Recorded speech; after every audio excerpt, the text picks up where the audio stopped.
ഇന്ന് ഞാൻ നിങ്ങളോട് ചോദിക്കുന്ന ഒരു ചോദ്യം, കാലം മാറി പക്ഷെ എന്തുകൊണ്ട് നിങ്ങളുടെ ബിസിനസ് മാറുന്നില്ല? ഇത് സാധാരണ ഒരു പലചരക്ക് കച്ചവടം, ഒരു ഫാൻസി സെന്റർ, ഡ്രസ്, എല്ലാ പ്രൊഡക്റ്റുകളും ഇൻക്ലൂഡിങ് സർവീസ്. ഈ കാലമാറ്റത്തിനകത്ത് നമുക്ക് മനസ്സിലാക്കാനുള്ള ഒരു ക്രൈറ്റീരിയ, അഗ്രികൾച്ചറൽ ഏജിനകത്തോട്ട് നമ്മൾ ഗൂഡ്സ് എക്സ്ചേഞ്ച് ചെയ്യായിരുന്നു. ഒരു സാധനത്തിന് പകരം മറ്റൊരു സാധനം എന്ന് കൊടുക്കുകയായിരുന്നു. അതിന് ബാർട്ടർ സിസ്റ്റം ഓഫ് എക്സ്ചേഞ്ച് എന്ന് നമുക്ക് പറയാം. ആ സിസ്റ്റം കഴിഞ്ഞ് നമ്മൾ ഇൻഡസ്ട്രിയൽ ഏജിലോട്ട് മാറി. ഇൻഡസ്ട്രിയൽ ഏജിൽ മാറി ഈ ഗൂഡ്സിന് പകരം നമ്മളൊരു സാധനം കൊണ്ടുവന്നു, അതിന് നമ്മൾ മണി എന്ന് പേരിട്ടു. അത് മണി എക്സ്ചേഞ്ച് ആയി മാറി. ഈ മണി എക്സ്ചേഞ്ച് മാറി. അടുത്തത് ഇലക്ട്രോണിക് യുഗം വന്നു. ദ പ്രസന്റ് ഏജ്, ഇലക്ട്രോണിക് യുഗം. എല്ലാം ഡിജിറ്റലായിട്ട് മാറി.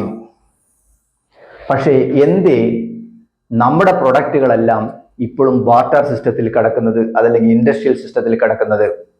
I am asking you. We are still in industrial stage or in agricultural stage, not in the digital stage. Digital സ്റ്റേജിലാവണമെങ്കിൽ നിങ്ങൾ എടുക്കുന്ന സർവീസുകളും പ്രൊഡക്റ്റുകളും എല്ലാം ഓൺലൈൻ പ്ലാറ്റ്ഫോമിലൂടെ കൊടുക്കാൻ കഴിയണം. എന്തുകൊണ്ട് പണം ഡിജിറ്റലായി മാറിയപ്പോ നമ്മൾ എന്തുകൊണ്ട് ബിസിനസ്സും സർവീസും ഡിജിറ്റലാക്കിയില്ല?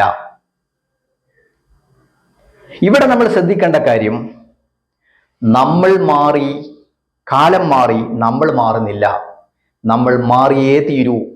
We have to be digitalized and we have to be online platform for the service and all the things we buy and we will sell.